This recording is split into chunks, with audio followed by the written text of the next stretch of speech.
In today's episode, we're going over how to maximize success in late stage physical therapy rehabilitation. Let's do it. Okay, what's the problem and why are we going over this topic today? So, I think most physical therapists are really good at doing the beginning stage of rehabilitation. And I think this is very true when it comes to post operative physical therapy, rehabilitation. So, think about post op rotator cuff repair or post op ACL in the early stages. Most PTs are pretty good, pretty knowledgeable, and we have a lot of protocols to guide us. What's kind of funny about physical therapy protocols, what I find is that for the first, like to say, 0 to 12 weeks, the protocols are super in depth, right? And then month 3 plus, it usually says start, return to sport. And then month 5, it says return to sport. And there's literally no guidance whatsoever in the later stages of rehabilitation. So I think we don't have great guidance when we get to the later stages of rehab for that reason. And the other piece is that insurance companies are mostly cutting us off at this stage. So I'd like to just, blame physical therapists for not knowing how to do late stage rehabilitation. That's not fair whatsoever, just because insurance companies are not really allowing us to even do later stages of PT, unfortunately, right? And I think because of that, PTs just kind of lack the knowledge somewhat. They don't have the practice. The system isn't set up for them to succeed. So we're going to basically talk a little bit about this today. So what are the goals of later stage physical therapy rehabilitation? How to make the physical therapy rehabilitation specific for the given athlete that's in front of you. And also, we're going to go over a case study. And I'm going to go over a case study of something I'm pretty familiar with. So it's going to be a posterior labral repair in an Olympic weightlifter. Now, the initial question I got was about ACL rehab, and we'll chat a little bit about this. But I think if I'm an expert in anything, it's more weightlifting. So I'm going to try to go over a case study from that perspective as well. Okay. Before we get rolling, I want to let you know about the Fitness Pain Free Mini Course. It's a free mini course that I've made absolutely 100% free for you. If you want to download it right now, you can go to my profile under the highlights, Fitness Pain Free Mini Course. If you're watching the recording of this, you can definitely just download it. I'll leave that in the show notes in the comments section for you. We go over a couple lessons. The first one is how traditional schooling has failed us. I always feel bad because it's kind of like I'm throwing universities under the bus. I think PT school prepares us pretty well to work with the average person. When it comes to working with strength and fitness, it doesn't prepare us. So talk a little bit about that. Then we go over 7 reasons why people get hurt in the gym. So essentially, if you don't know why folks get hurt in the first place, it's kind of tough to rehabilitate them well and get them back to training without them just getting hurt all over again. All right. Here are 4 simple steps to getting your clients out of pain.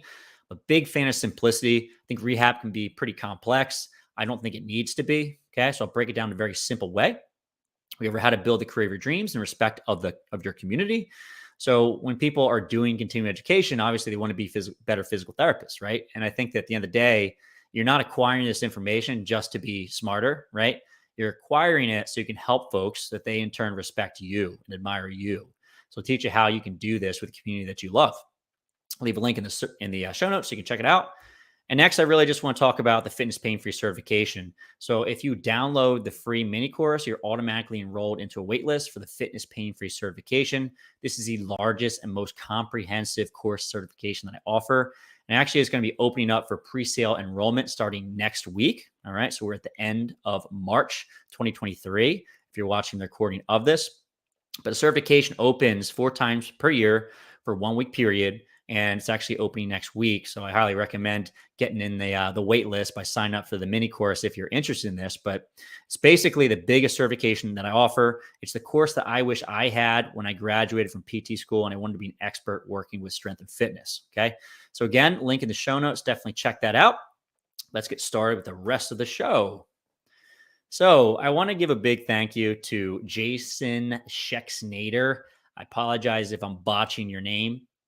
So he was asking about later stage physical therapy rehabilitation, and he was working with a football player with an ACL reconstruction, and he was kind of going over the pieces that he was trying to incorporate into the training program. He was asking questions about how we kind of transition back to sport in the later stages.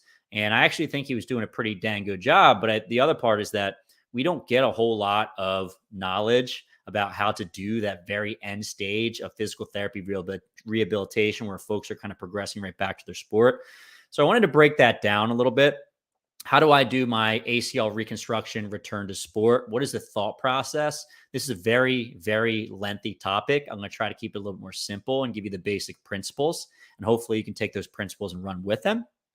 So we're going to talk about how you have to check your rehab specific boxes. All right. So if you have a ACL reconstruction, we know there's a variety of things that are going to be important for these folks moving forward, regardless of the sport they're going to get back to. So that's going to be making sure they have full range of motion, both extension, both with flexion. Want to make sure you get their quad strength back. You really want symmetrical strength in all the musculature in the lower body, right? Left to right. And then we want to also get our symmetry back from a hopping perspective, return to sport, hop testing. I know the literature is a bit mixed on there, but it's probably something you want to check that box, right? Before you have your athletes go back. Okay. And really the biggest goal from a late stage physical therapy rehab perspective is to match the stress of the athlete's goals, right? So the stress of the sport as well as possible. And you're just trying to close the gap between where they are currently and where they need to be for optimal performance, as well as injury prevention. One of the things I talk about frequently that I think is not so much common knowledge is that one of the things that correlates with risk of injury is conditioning. So if you have a soccer athlete that needs a ton of conditioning, right, to succeed, and during rehabilitation, you're doing none of this, and then you throw them right back into the sport, you're probably not doing your due diligence. Okay. So you have to think about the specific nature of the sport, right? And we're going to talk about a soccer athlete as well as an Olympic weightlifter.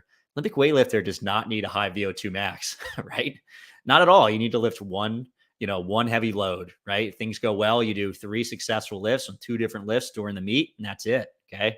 You don't need a high VO2 max for a soccer player. You're going to need a high VO2 max to return back well. Okay.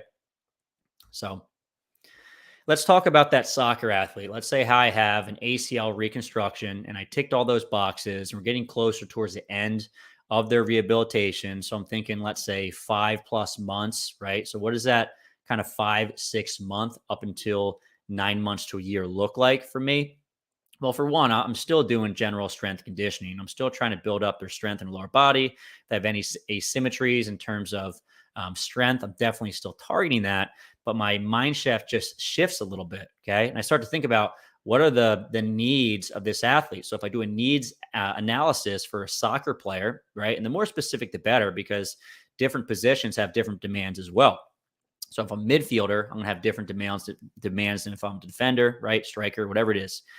So what does my collegiate level soccer athlete need in order to succeed well? Well, we have to increase their ability to run, right? And then run at a very high speed. So I need top end speed. I'm also going to need the ability to accelerate. On top of that, I need to be able to change direction. So decelerate quickly, move in a different direction. I need to have ball handling skills, right? I need to have high conditioning. And I also like to think about the person that's in front of me. Are they well conditioned normally? Because some athletes, their strength is their conditioning, right? And as we get further and further into the end stages of rehab, we might not need to prioritize that as much because they might be pretty dang good at it. Now, obviously, you should probably test this, right? Maybe do a beep test or something along those lines to see what their VO2 max is. But if you have an individual that knows their conditioning is generally very good, they know it comes back quickly, then maybe we can focus on some other things, right? Whereas you might have an athlete that's very powerful, very explosive, but they have terrible conditioning, right? Generally speaking. So you might have to put a little more emphasis on their conditioning, and maybe you can back off of some of the speed stuff as you progress further along into rehabilitation. Obviously, if you can test this, that's best. I'm lucky. I work at Champion PT and Performance, and we have a lot of sports science testing. So we can test how fast they run. We can test 5-10-5, kind of agility drill testing. Like we can do all sorts of cool things. But this is just a general principle to get into your mind. We have to work on all of these skills, all of these kind of facets of fitness and sport, right? And the ones that are already pretty good, we don't have to push as much. The ones that need more work, obviously you have to work a little bit more on them. And this all has to be specific to whatever sport you're getting the person back to, okay? So going back to our initial athlete that I was just chatting about, so I do think it's important that you make your rehabilitation very specific to the demands of the sport. And I got to tell you, I played soccer in high school, but I'm not a high-level soccer rehab guy, although I tend to work with a lot of late-stage rehab. I would say my specialty is not soccer. My specialty is more weightlifting. So I have to go do some research and figure out more about the sport so you can do a better job at rehabilitation. I found a really cool study quantifying the high speed running and sprinting profiles of elite female soccer players during competitive matches using an optical player tracking system. This was a study in the Journal of Strength and Conditioning Research in 2017. Basically, it was looking at soccer and trying to break down the demands that you go through in a given game, right? What they found is that over a soccer game, generally speaking, at the professional level, these athletes are running around 6 miles. Okay. And 25% of all the running within those 6 miles is going to be some sort of a sprint. 75% of the game is played at either a walk or a jog or a stand. Okay. The average sprint is going to be around 15 meters at a time. And this is going to be varied in terms of how much recovery you have between sprints, right? So sometimes you're going to have longer times between sprints. Sometimes you're going to have very minimal time, between sprints. All right. And the other piece is that this is going to vary based on the position. Okay. So if I know that my athlete needs to get back to this, I can start catering the rehab program back to these very, very specific demands at the end stage of their soccer ACL reconstruction physical therapy, right? So what do? Well, we started making their physical therapy very, very similar to what they're going to have to be able to do when they're playing a game. Okay. And what's kind of fun is that we use a Garmin watch to measure how much she was running during a PT session. And what we were doing is very slowly and gradually bringing that number up until we get closer to that 6 mile mark. Because I know at that point, she has enough conditioning that she's probably going to do pretty well if she plays the game. So I actually have a pretty good video covering a lot of her rehabilitation and YouTube short. So 60 seconds goes over like the late stage rehab. I'll leave a link in the show notes so you guys can check out. But I just read through a single day's programming for you. And she was at this point, I think around 8 months out. And we were doing conditioning during the session. So the first drill we used was 20 seconds of working hard with 40 seconds of walking. Okay. So we're kind of following what we found in that research study around 15 seconds or 15 yards of sprinting, meters of sprinting, whatever it was, with a little bit of rest. So kind of like a 1-to-4 work to rest ratio is kind of what you're shooting for. And we tried to mimic that in a lot of ways. Sometimes we kind of bumped it up a little bit just because we want to try to really increase that fitness as much as we can. And we were doing drills. The first one was a lateral sprint with a blaze pod foot tap. So generally you're just running laterally and tapping these blaze pods. If you never used blaze pods before, you have these individual pods you lay out on the ground and they will randomly light up. So your athlete has to run over to it, tap that blaze pod with their foot. When they tap that blaze pod with the foot, the light goes off, but another blaze pod somewhere else will light up. You have to look at that, find it, and run towards it, tap that one, so on and so forth. And you can kind of set it to run for as long as short as you like. You can have a work to rest period, so you can kind of go along with the same demands of a soccer game, right? Second drill we did was 60 seconds on with 30 seconds walk. Now, this is a lot. Okay. So this is very different from that work rest ratio we found in sport, but this is really going to get your heart rate pumping, right?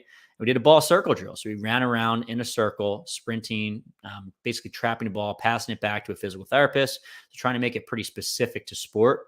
Third drill we did was 45 seconds on, 45 seconds off. And it was kind of the same thing, a reactive drill, reacting to the blaze pods, reacting to a ball, working on ball handling skills, working on passing. And last drill was 60 seconds on, 60 seconds off. And this is just a very challenging conditioning drill where you're running back and forth, tapping blaze pods, getting a ball kicked to you halfway through the drill, handling the ball, passing it back, running back to the blaze pods. And what you'll see is that we actually increased the sets over the course of time. And we actually saw the mileage improve week by week by week.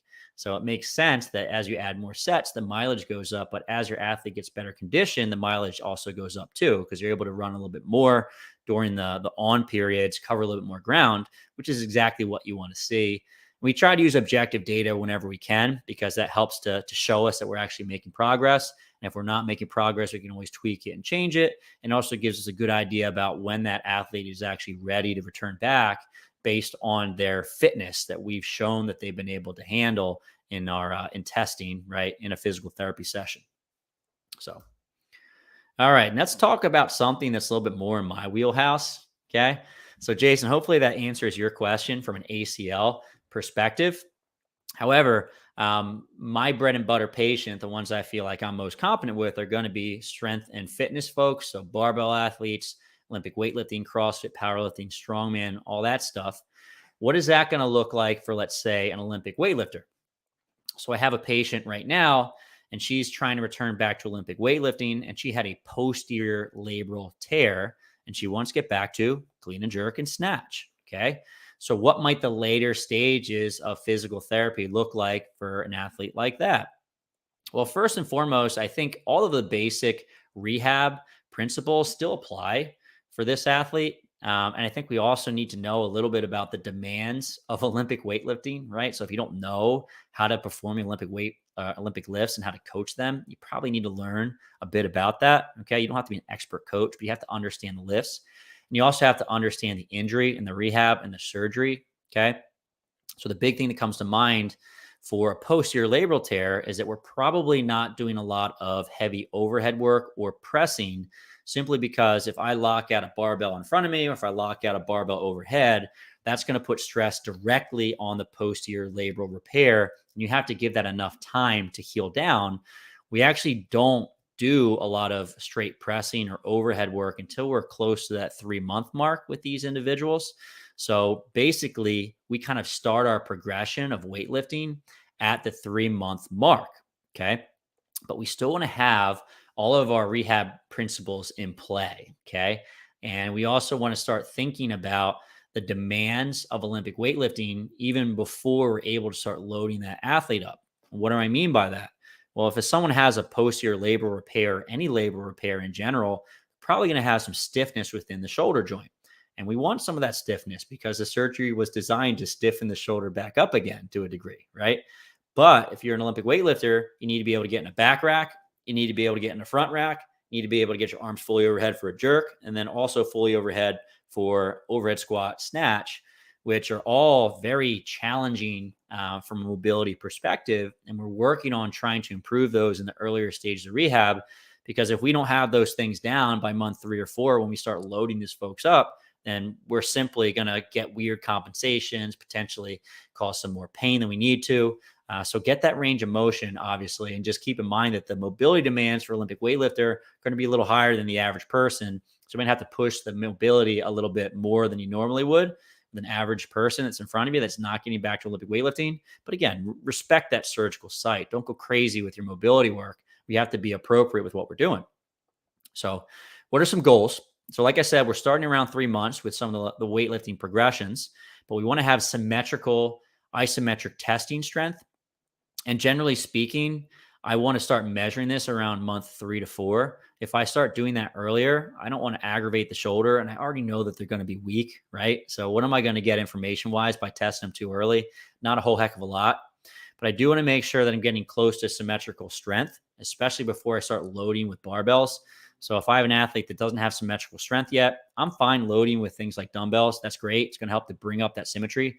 I'm not going to do a lot of barbell work until they can display symmetry. Because what's going to happen is if they try to put a weight overhead and one side is significantly weaker, they're probably going to do a decent amount of compensation. So let's get that strength back, right? And as I said before, we need full front rack mobility, back rack mobility, and full overhead mobility for the snatch and jerk before we start going overhead. Okay. So those are going to be prerequisites. And thinking back to our ACL reconstruction athlete, we're just trying to reverse engineer a solution, right? So for the ACL reconstruction athlete who's trying to get back to soccer, we know those very specific demands of soccer. We know the very specific demands of Olympic weightlifting. So it's essentially lifting the heaviest weight you possibly can overhead, right? In the snatch and the clean and jerk. So we can just prepare athletes slowly over the course of time to meet the demands of that sport. Okay. All right. So I want to give you a little snapshot in terms of our planning, right, for the next several weeks and months to get back to clean and jerks and snatches. Now, I apologize if you're watching this on Instagram, you're not going to see these images here. But if you go to YouTube, right, if you're on Facebook, you'll be able to see this. And if you're not watching this on YouTube or Facebook, you can check the recording later. I would recommend it because it's basically got my progression of exercises from month 3 all the way up to 7 or 8 months or so. So I'll just read these off for you. So generally speaking, around weeks 12 to 14, I am starting with barbell deadlifts. Now, prior to this, I'm doing some dumbbell deadlifts or kettlebell deadlifts, but a deadlift is not that challenging for the shoulder, but we still have to be able to hold on to heavy things, right? It makes sense that we do this slowly and progressively. So the way I start holding on to heavy things is by holding on to heavy things. I just know this sounds stupid, but I'll start with dumbbells and I'll progress my way to barbells over the course of time. Week 14 to 16, so it's going to be about month 4 to 4.5. We're doing 1 day per week of barbell deadlifts. We're going to incorporate 1 day per week of kettlebell swings because we've already shown that we can handle a more static lift. It's not as dynamic like a barbell deadlift. I feel pretty comfortable progressing someone to a kettlebell swing. Even though the kettlebell swing is more dynamic, it's not a ton of stress in the shoulder. We're not going above shoulder level. The shoulder muscles are not as active during the kettlebell swing as they are in a jerk, obviously. I also do 1 day per week of barbell snatch pulls or clean pulls. I want to mimic that same stress in the shoulder that you get in a clean and jerk and snatch with the first and second pulls, right? And then 1 time a week, I'm doing a steep incline dumbbell press where pause in the top of each rep. So I think one of the most challenging positions on the shoulder in Olympic weightlifting is basically locking something out with a heavy weight fully overhead. And I'm thinking about trying to get this position as strong as possible as early on as we can while still protecting the surgical site. Okay. So I'm working on this week 14 to 16. When I get to week 16 to 18, now I'm doing power cleans 1 day per week. So I went from a barbell deadlift to a kettlebell swing to a clean pull or snatch pull to a power clean, right? And prior to doing the power clean, I want to make sure I have good front rack mobility, obviously, because you have to catch this barbell in a front rack position. We're also doing 1 day per week of barbell snatch pulls. So we're still preparing our athletes for snatching, even though we haven't snatched yet. We're doing 1 day per week of dumbbell overhead press and 1 day per week of dumbbell waiter's walk fully overhead. So I just went from a steep incline press to a completely overhead position with dumbbells. So we're just progressing that range of motion and continuing to work on overhead stability because I know in the upcoming months, we're going to be doing jerks, we're going to be doing snatches. So we have to prepare this. Week 18 to 20, we're working 1 day per week on cleans. And now you can progress to a squat clean. So I like to start with power cleans. And one of the reasons why is because it's a more basic, more simple lift. Okay. Generally, depends on the athlete. You use less weight in a power clean compared to a squat clean. The other piece we tend not to think about is that in the very bottom position of a front squat, you need more mobility in the shoulder than you do when you catch a power clean. So think about catching a barbell really high. That front rack is a little bit easier on the shoulder than the front rack in the very bottom of a squat. Okay. And largely for these athletes, I'm usually front squatting with them at the same time prior to incorporating a clean. Okay. We're also doing muscle snatch work. Okay. One of the reasons why I like muscle snatches first or power snatches first is because it's a little less dynamic. And when you catch that weight fully overhead, the mobility demands are not as great. Okay. So think about the difference between catching a barbell fully overhead in a muscle snatch compared to catching a barbell fully overhead in a full squat position. So think about a regular snatch. Your shoulder is actually going to be quite a bit further back if you catch a snatch fully overhead, excuse me, in the bottom of a squat snatch, right? Compared to a muscle snatch where the weight just has to be over your head. You're not leaning forward quite as much because you're not in the bottom of a deep squat. Okay. And then we're thinking about also doing some jerk recoveries at this period because, again, we need more stability and strength overhead. Jerk recoveries are a phenomenal way to do this prior to incorporating actual jerks into your program. Okay. Week 20 to 22. So now we're at that 5-month mark. We're doing 1 time per week of power snatching. So progress from muscle snatch to power snatch. We're doing 1 time per week of overhead squatting. And we're doing 1 time per week of actual jerk work, but we're doing it from a skill perspective. Okay. So you can see how we're slowly leaking these movements back in, preparing all of these positions prior to doing this with more weight. Okay. And when I introduce the full lift, I'm not doing it really heavy. I'm doing it lighter and I'm working more on skill. Okay.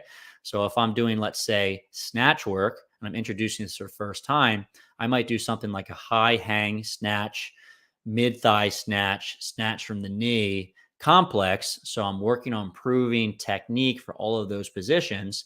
And generally, if you use a complex, you can't use as much weight. So it's a win-win. We're getting your technique back and we're simultaneously respecting that healing repair site because we can't go that heavy yet. Okay.